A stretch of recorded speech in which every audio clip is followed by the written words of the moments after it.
Hello,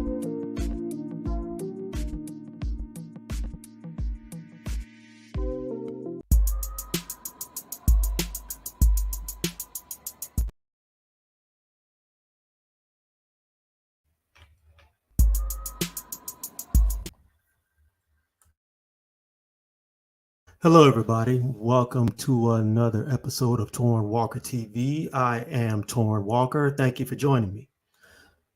On the field, image wise, and definitely in front of the camera, the National Football League is dominated by Black men. In the front offices and in coaching, they are practically non existent.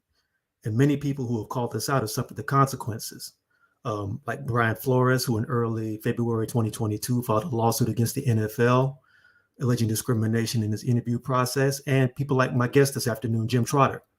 Jim Trotter is a former reporter at the NFL Network who in September 2022 filed suit against the NFL and the NFL Network for racial discrimination, claiming that his contract was not renewed in retaliation for repeatedly speaking out about pro football's lack of front office and coaching diversity within its media arm, and for publicly challenging Commissioner Roger Goodell on the league's commitment to diversity. So I just wanted to bring him on today to have a conversation about this. So, Jim, how are you doing today? I'm doing well, man. Thank you for having me.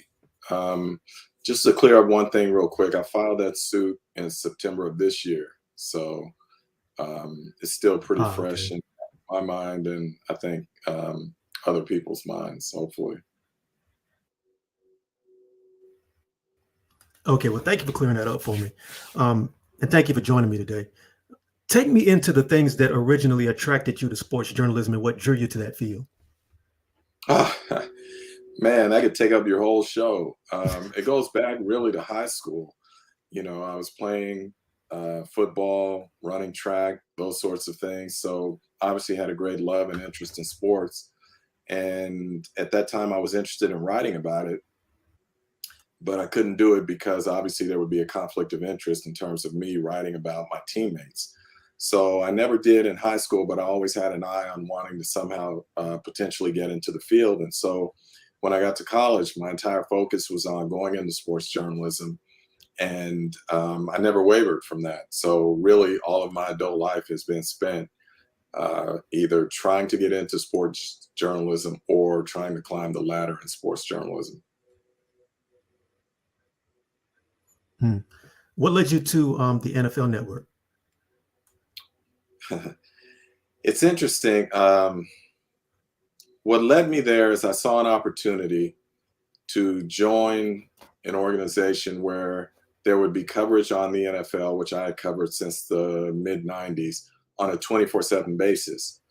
And so what's interesting is when I was approached about joining NFL Network at the time, I was working at ESPN, and I said to those at NFL Network, look, I'm not interested in coming unless our visions align in terms of what I want to accomplish. And I said, I have several things I want to do.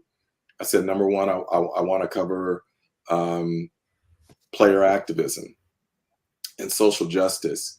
I said, number two, I want to be able to humanize these players and take the helmet off and show who they are as people and not just players. You know, and I said, number three, I want to write about trends and issues. And I told the NFL Network, if you're not interested in that, I understand, no harm, no foul. They told me they were interested in that. And so that's where I went. Because you have to remember, this is coming off of Colin Kaepernick. This is 2 years after Colin Kaepernick first took a knee. And we were seeing more social activism by players who were starting to understand the power of their voice and the impact that they could have in their communities through various means. And I was interested in that because, you know, when you've been covering the NFL for so long, after a while, when you're covering game after game after game, it can become a little stale, if you will. And so when Colin took that knee and I realized that there were those who were trying to misrepresent what he was actually demonstrating against, I just felt something internally that there was a calling, and that would become my purpose, to try and give a voice to those whose voices aren't being heard, whether that's Colin or whether that's coaches, front office people, whatever, who happen to be Black.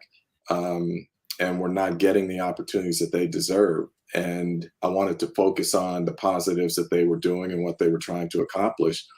And really, that's what I've been doing since, I would say, 2016 on, is trying to be true to that vision. Well, when you finally landed at the NFL Network, what kind of response did you get when you finally started trying to put those things in practice? Because I'm assuming it might have sounded good when you were saying these things before you actually got there. Was there any sort of pushback against you really trying to focus on these people as human beings, or were you basically told to stick to a script, or were you given any freedom? No, I was initially, my immediate supervisor was John Marvel, and he's a true journalist, and so he gave me the freedom to pursue these stories. And obviously, there was going to be a heavy vetting process. We all know who we worked for, but the news is the news, and the facts are the facts. And so he gave me a lot of leeway in terms of what I could cover and write about. And in fact, it's kind of funny. There was one point I had written a piece talking about how blacks were being discriminated against in terms of becoming head coaches, and it was really detailed. And I'll never forget, someone emailed and said, I got to give the NFL a lot of credit that on their own website, they would actually run a story like this and have one of their employees write it. And so I thought, in part, that was a credit to John Marvel as well, to allow me to be able to do that and to have that voice. You know, after he left, or after he was let go, in 2021, I believe it was, things changed. And all of a sudden, there was more of a chilling effect internally, and those sorts of stories now, they took on different meaning, and they were approached differently. And I felt there was a real effort to protect the media group from the NFL owners and from the league office, in terms of how these stories were written. Because you have to remember, Trent, I'm a columnist. I am supposed to be giving my opinion on these things. And yet, when it came to writing about owners or the league office and what was happening, all of a sudden those columns were turned into news stories, or stories where now we're both siding the issue instead of presenting what it is, my research, my insight, my history has led me to believe is the position I want to take. Take me up to the things that led to you leaving the NFL Network and leading to this lawsuit. What were some of the things you experienced that made you feel like it was time to stand up for them? Well, first, I didn't leave. They chose not to renew my contract. And so I knew I had been pushing internally for 2 years to have them address the fact that in our newsroom, there are no black managers, there are no black copy editors, and there are no full-time black news assistants. And so my argument to them was, we cover a player population that is 70% black, and yet they have no representation at the highest levels of our newsroom. To me, that is wrong. I was always raised that a newsroom, as best it can, is supposed to be reflective of the community that it covers, and that wasn't happening. And so I kept challenging the leadership internally about that. And when I couldn't get them to, engage, that's when I asked Roger Goodell about it at the Super Bowl the first time, and then followed up the next year when, again, over the course of that year, nothing had changed. So when you ask me why, or why would I file the lawsuit? It was because of that. Number one, my agent was told in November of 2022 that I would be, let me rephrase this. Let me go back.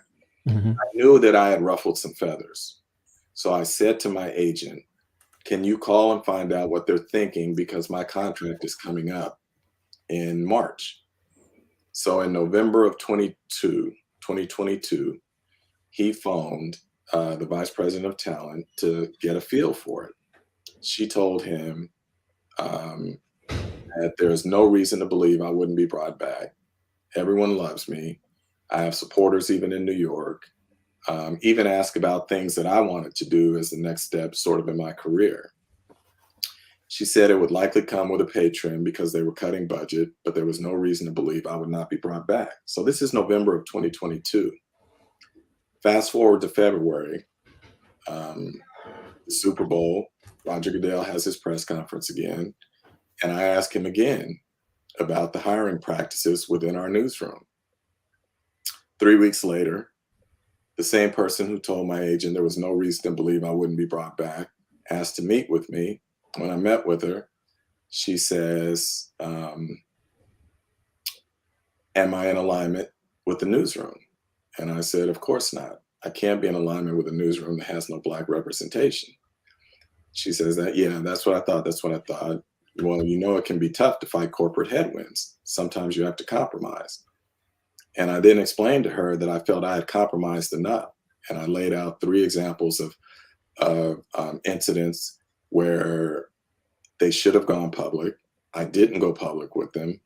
And I told her, but there is one thing I'm not going to compromise on, and that's my integrity. And so at that point, I said to her, I need to be clear on this. Are you now saying my contract will not be renewed? And she said, I don't know. It's being discussed. So I would ask, what changed between November of 2022 and March of 2023, other than me asking the commissioner that question? Because after that, all of a sudden, I wasn't getting assignments. There was a dinner gathering at the Scouting Combine I did not receive an invitation to.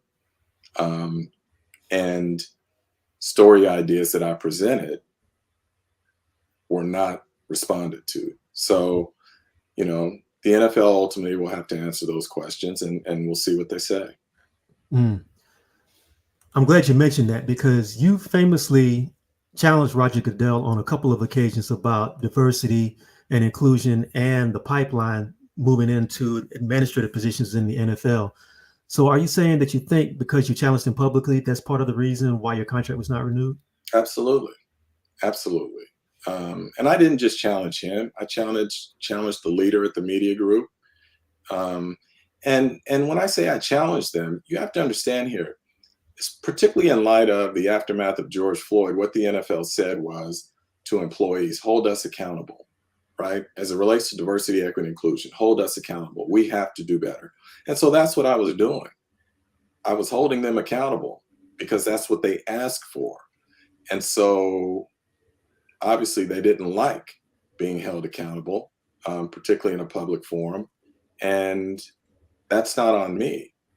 It is my job as both a journalist and as a Black man and as an employee to ask those questions. And I don't regret that at all. There's a pipeline that happens in professional sports, especially when it comes into management positions. There is the social pipeline, the professional pipeline, the school and mentorship pipeline that many white coaches or white coach hopefuls can access. Black potential coaches have traditionally been excluded from those pipelines. And have you seen some of that happen as well in sports journalism and some of the other positions that you speak out about? Well, I mean, there is no pipeline if you have no one of color. And when I say of color, I shouldn't say of color. When you have no Blacks in leadership positions in the newsroom, where's the pipeline? Where's the mentorship? So if I aspire to, let's say, be a manager in the newsroom, who am I going to that looks like me and who has shared my cultural and life experiences, who can help me better understand how to go about climbing that ladder? So there is no pipeline. A pipeline infers that, there is a pathway to another position, to a higher position, to a job that you want. I don't see that, or I did not see that in the newsroom during my time there. You spoke about some people who allowed you to have free reign to be able to tell the stories you want to tell. Did you see any other people who may not have been Black who were able to support that mission, or did it pretty much become you were out there by your own, except for maybe 1 or 2 people? Well, John Marvel, the man I spoke of, he is white. So, but as I say, he was about the journalism. And so he allowed me the freedom to pursue the stories that I felt were important. One of the things he said to me when I first got there was that he likes for his writers to feel passionate about what it is they are writing about. And I found that to be true. I felt passionate about, giving a voice to those whose voices weren't being heard, and he allowed me that freedom. Um, so the thing about the NFL Network and the NFL Media Group that's so interesting, like I knew what I was getting into when I joined. And that's why before I accepted the job, I said to Mark Quinzel, who was the leader of the media group at that time, help me understand how you guys cover sensitive topics related to the NFL. Because I had concerns that we would cover things up. And he said, our position is we will always report the news. He said, we may not opine on it, but we will always report the news. And I said, I'm good with that. If that's the case, if we're going to always report the news, I'm good with that. What I did not understand in what he was saying at that time was, we will always report the news if someone else has reported it first. But if we have news that no one else has, as it relates to something negative or controversial about the owners or the league, then we won't report it. And that's what I found to be true during my time there. It's interesting that you say that, because I think half of sports journalism is journalism and the other half is opinion. People are paid very well to be able to give their opinion on specific players or specific incidents or specific plays, even on the team. And it seems like that's fine, because you're basically playing to an audience that has their own opinions and they want to see that reflected. But when you step outside of that box of criticizing players and criticizing league owners and criticizing coaches, then that seems to be like a red line that a lot of editors don't want to cross. Is that true? I think every situation is unique. I think that there is a lot of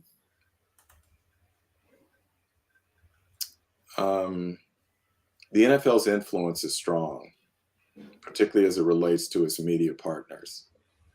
And there are times when leadership at these media companies are sensitive to concerns that the league may have and how it could impact access or future relationships.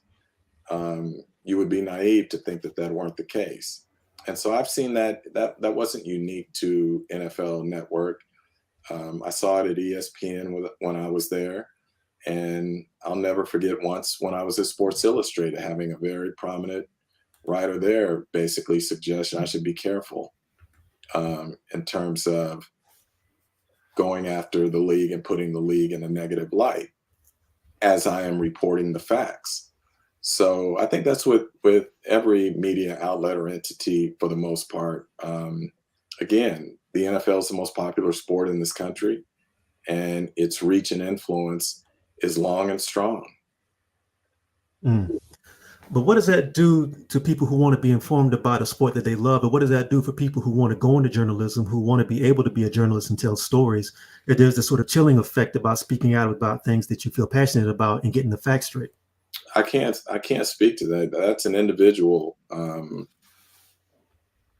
That's something that the individual has to work through or work with.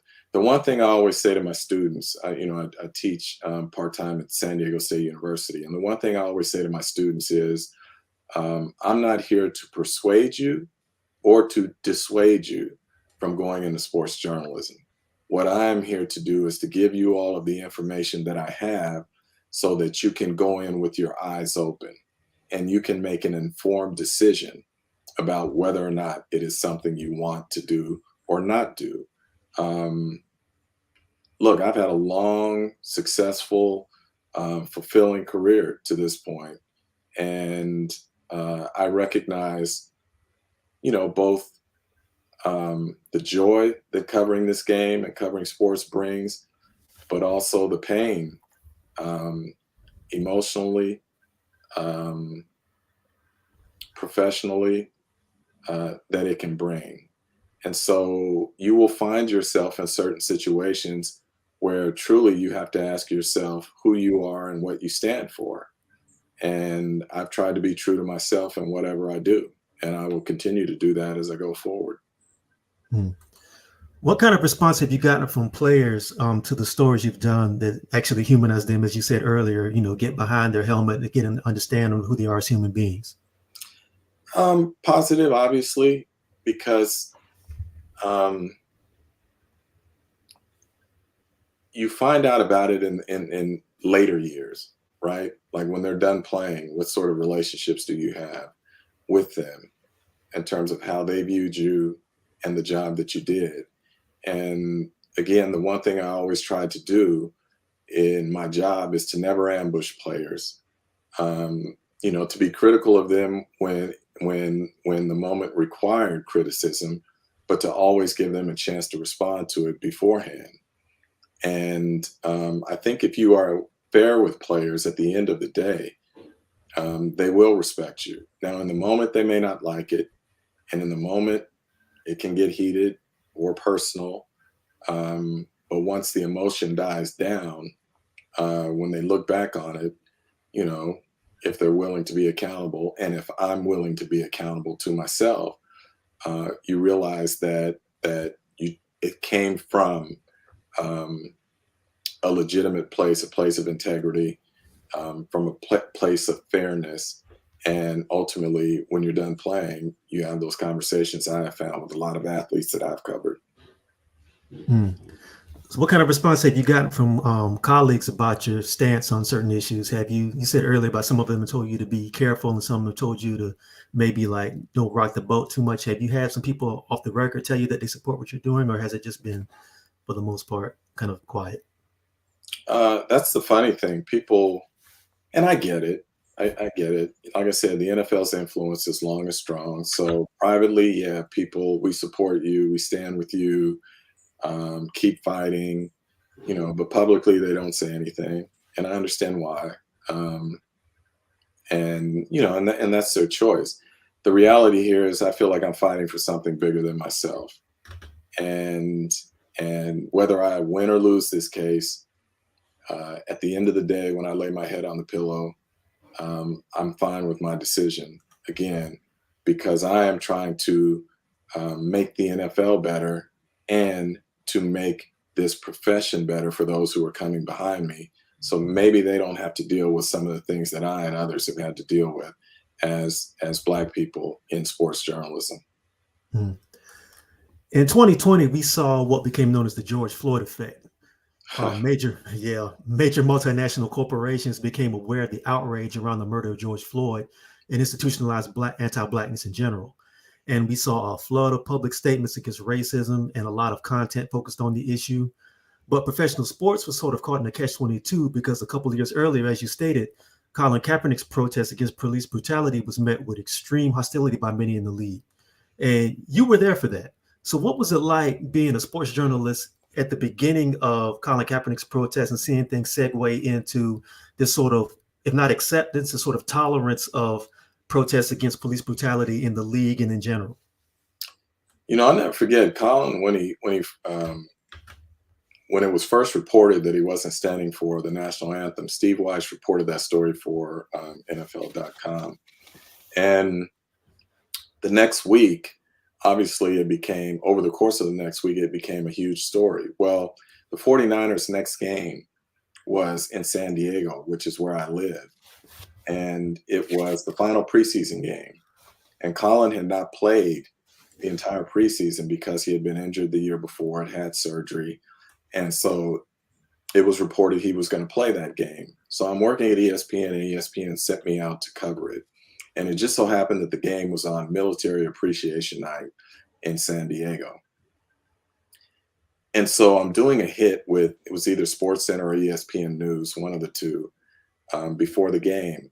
And I just remember that the host back in Bristol, Connecticut is in my ear.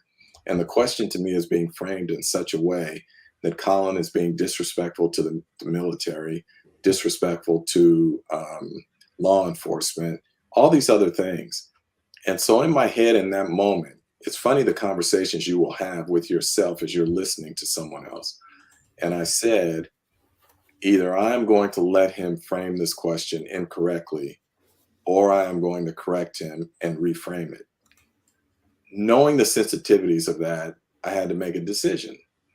And I just said in my mind, I can't let him frame this question incorrectly. And so I reframed it to say that what Colin is demonstrating against is police brutality against people of color, not against the military, not against law enforcement, whatever. And so from that day forward, it really led to the way that I have covered the NFL since, and my focus on making sure as best I can that these players and Black people are focused or are characterized in the right manner in terms of that we are true to what they are talking about or doing. The funny thing is, you bring up George Floyd. To me, there have been so many performative gestures from not just the NFL, but corporations in general as it relates to Black people in the aftermath of George Floyd. So, give you a story. So 2018, I go to NFL Network. Steve Weish and I go to the leadership there and say, hey, we'd like to do a podcast. We want it to be more Black centric, right? So we could talk about issues from our perspective. They never said no, but they never said yes. And so the idea died on a vine. 2 years later, George Floyd is murdered. The leadership at the NFL comes to us and says, hey, remember that podcast? Do you still want to do it? And so we knew what that was about. The NFL, like many other companies, was looking for quote unquote street cred, right? To show that they are sensitive to the needs and concerns of Black people and whatnot. And so initially I said to Steve, I'm not interested in giving them that cover. But we talked about it and we saw the good we could do with it. And so we did it.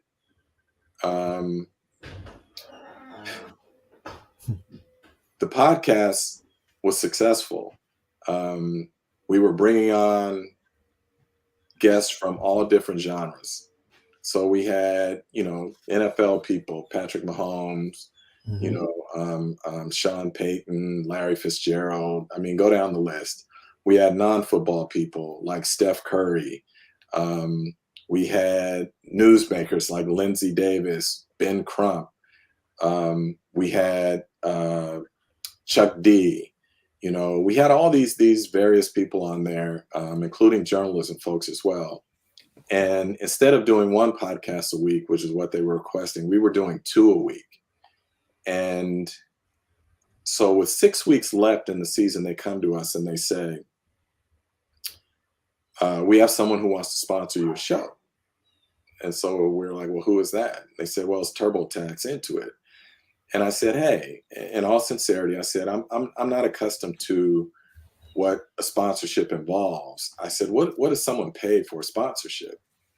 And surprisingly, they told us, they said, well, it's $250,000 for the 6 weeks. Mind you, we weren't being paid anything, yet we were doing all the work. We were booking our own guests. We were doing our own research. We were editing our own content. And then we were presenting a link to the NFL to post the show. So we get off the phone or the call, and we said, hey, we should ask for if we could get a little bit of that sponsorship money. And when I say a little bit, I mean a little bit. We weren't looking for anything big. So we asked to meet with the person overseeing the podcast. We get on the call, a Zoom call, to discuss this. And there are at least 4 other people on the call besides the person we asked to meet with. None of whom look like us, and all of whom are managers, including David Jaranka, who was like number 1A among the media group. And he just goes off in his own way about, nope, we don't pay for podcasts, never have, never will. Interesting. You don't have the authority to go out and shop it. Basically, it's their intellectual property, yada, yada, yada. And so I told him, I said, first of all, I never said that I was out shopping the podcast. I asked that question because people have come to me and asked, what would it take to get our show on their platforms? I said, so I want to be clear on that. I have never gone out shopping the podcast. And I left it at that. But what it told me is that, number one, that was a truly hostile environment there to ask to meet with the person, the editor of the podcast group, and all of a sudden you get on a Zoom call and there are 4 other people who don't look like you, who are all managers, and they are letting you know, no, we're not paying you.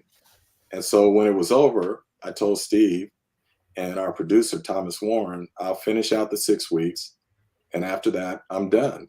And I said, you guys can continue the show if you want, but I am not going to work for free for the NFL. And the show ended. And I know people keep asking, what happened to Huddle and Flow? Why isn't it around? That's why it's not around, because the NFL said that despite us producing all of the content, doing all of the work, they were not going to pay us for it. And yet we found out some weeks later, they had actually sold all their podcasts to iHeartRadio, and in the release included our show. Wow. Without ever saying anything to us about that. That's how we learned about that. So they were not being forthright with us. And that was something I just didn't want to be a part of. So did that contribute to me being looked at as a difficult employee? I don't know. But I don't know how many people would want to work for free when the company is bringing in significant money on the backs of your labor. That's actually an excellent segue into my next question, because it ties into what you just said. American tradition, when it comes to division of labor, especially labor of Black people, has been Black male bodies are excellent for physical labor and brute strength, but not for brain work. And a lot of the language used to refer to Black athletes, I think, reflects this. You know, he's a beast, he's a savage. It may seem like smaller things, but these things are things that get ingrained in people's mentalities and they stick with them. Do you think that like a lot of some of that ingrained thought influences some of the culture around people who decide who's qualified for executive and coaching positions in the NFL? Oh, absolutely. Absolutely. And that's why I say to you, in our newsroom, I think it is important to have Black representation at the highest level, so that as best you can, you keep these things out of the equation. So I give you, for instance, I was sent to do a feature story on Keenan Allen shortly after arriving at the NFL Network. So I go down to North Carolina to visit with him and his family and everybody else, which is where he's from. And I write the story. And in the story, I mentioned that Keenan attended the University of California, Berkeley, because his brother had gone there. Now, his brother has a different last name. And so I write the story and they say, hey, Keenan's brother has a different last name. And I said, yeah, I said they have a different parent. Well, so he's his half brother. And I said, no. I said, in the Black community, we don't have half brothers or half sisters.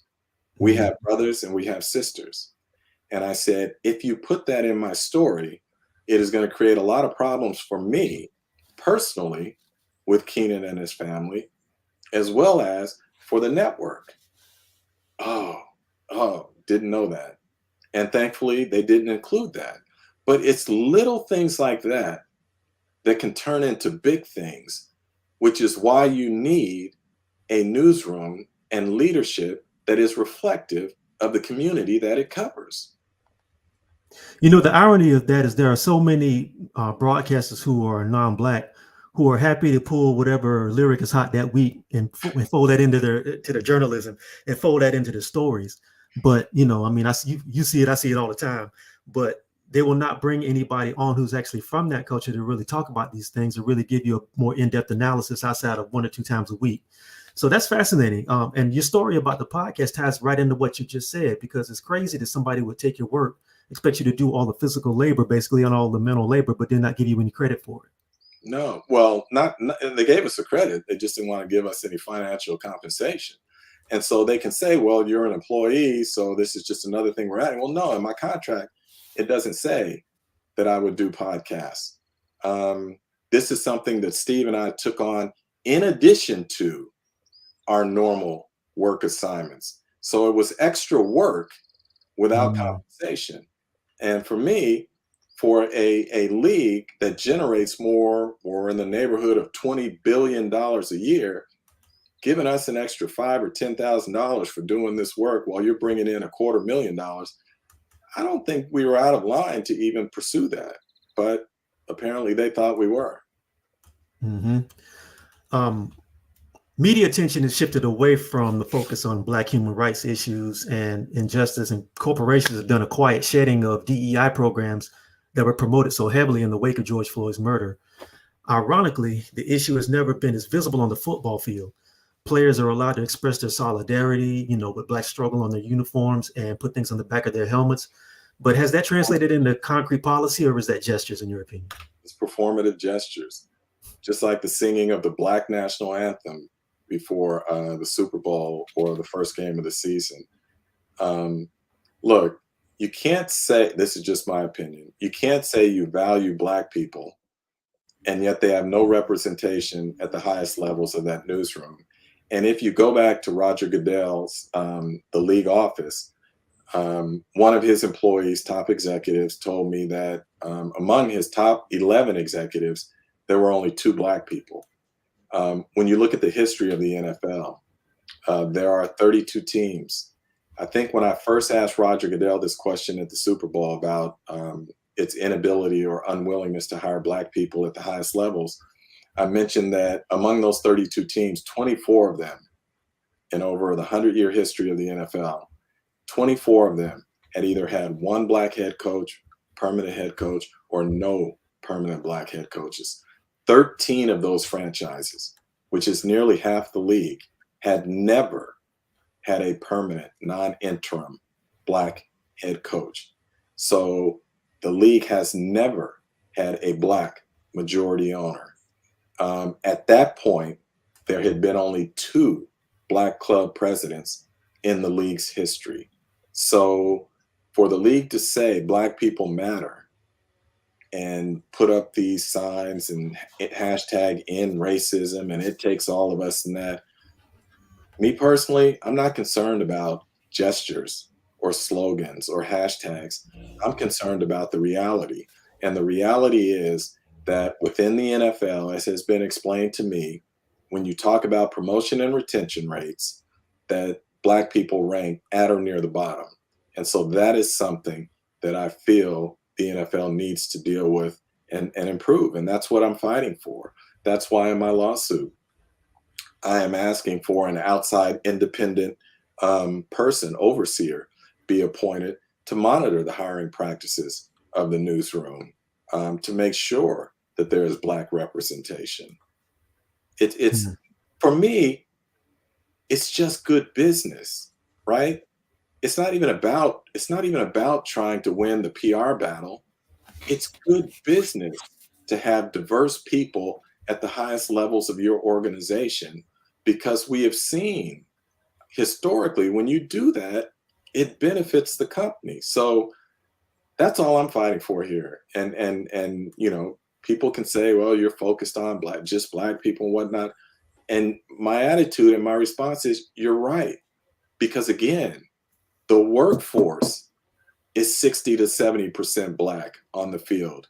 And if owners are building their wealth, their billions of dollars on the backs of Black labor, that Black labor deserves to have representation that shares and has experienced the same cultural and societal things that they are and have experienced. All right. Beyond your suit, whether your suit is successful or not, what changes would you like to see implemented in the culture and the corporate culture of the NFL and the NFL network and the media arm? Just what I just said. I want to see more Black representation at the highest level. It's really that simple. And again, I don't think that's an unreasonable ask, which is why I've been fighting for it for 2 years in the NFL. I'm not all I was doing, and all I continue to do at this point is to hold the NFL accountable as it requested when it says diversity, equity, and inclusion are core principles of the NFL. If that is true, then the data should reflect that. And it doesn't. All right, Jim Trotter, thank you so much for your time today. Thank you for taking out time to explain your story and talking with me. No, my pleasure. Thank you for having me. All right, brother. You have a good day. You too.